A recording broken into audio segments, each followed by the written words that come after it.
تضلوا بألف خير وصحة وعافية. اليوم رح ساوي المكدوس. نحن بنستعمل هذا الباذنجان عنا بحما. أول شي بدنا نقص عقبه، هي أول شي بالطريقة هاي. نحط بالطنجرة، نخلي هذا عليه لأن على السلق بصير أبيض. بعد ما خلصون راح اغمرهم بالمي، خليهم مغمورين بالمي قبل السلق شي 6 ساعات.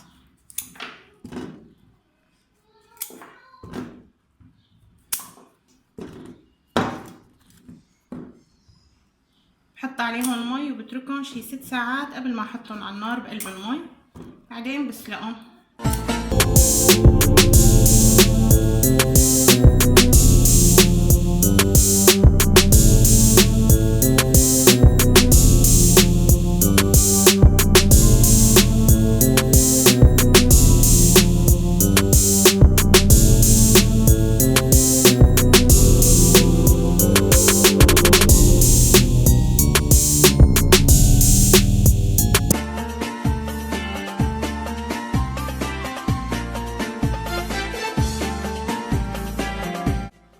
خليهم شوي شي 6 ساعات، بدك خليهم 4، بعدين حطيهم على الغاز.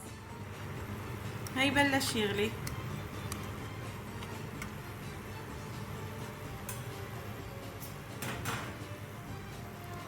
بلش يغلي إله نص ساعة، بياخد ساعة سلق. بس كيف بنعرف انه استوى؟ نحط الشوكة براسية الباذنجانة، اذا نزلت بسرعة وبسهولة يكون استوى. لسه بده بياخد ساعة، لسه بده. شيل هذا الأخضر،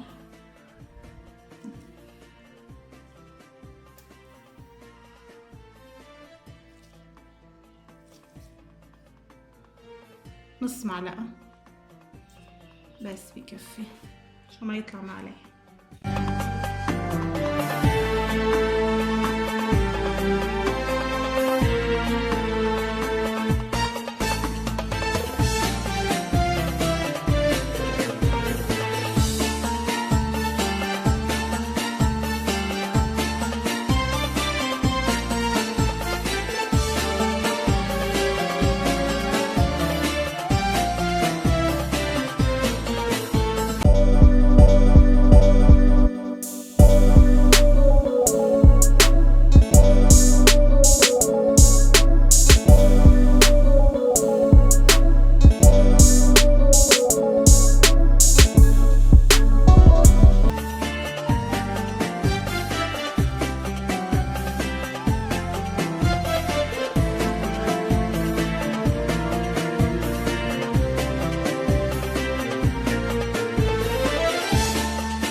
هيك صفيناهم بالمصفاية، حطينا تحت المصفاية جاتي مشان تصفي المي. بنكبسهم بشي على قدهم، بنتقل عليهم. انا هون عندي تقالة لفيتها كتير، بنتقل عليهم بنتقل عليهم من المساء للصبح. هلا مكدوساتنا نشفوا هيك كيف ناشفين.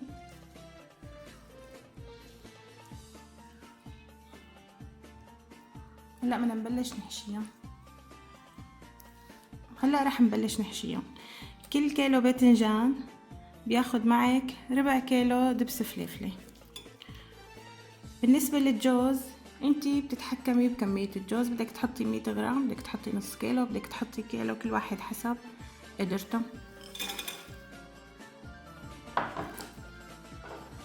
بدها فنجان زيتون ورشة ملح خشن. نخلطهم ونبلش نحشي فيهم المكدوسات. هلا رح نبلش نحشي.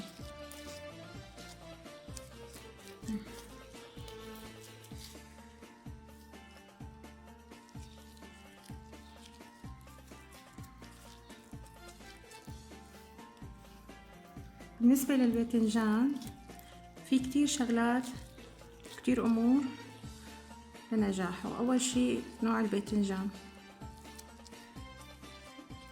بعدين الباذنجان إذا استنيتي المكدوس، إذا استنيتي عليه لحتى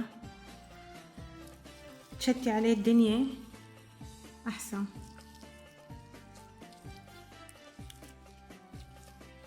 نوعية الجوز كمان، الجوز البلدي أطيب.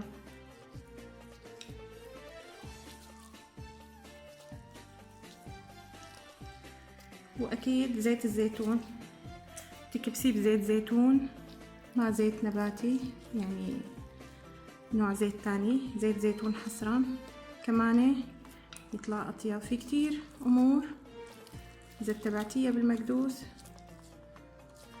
بينجح، بيطلع طيب كتير.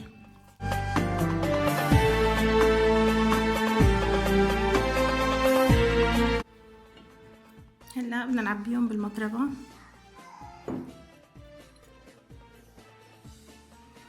هاي خلصناهم، حطيناهم بالمطربة. هلا بدنا نحط عليهم زيت الزيتون، بنحط تحتهم صحن، بنتركهم لبكرة مفتوح المطربة.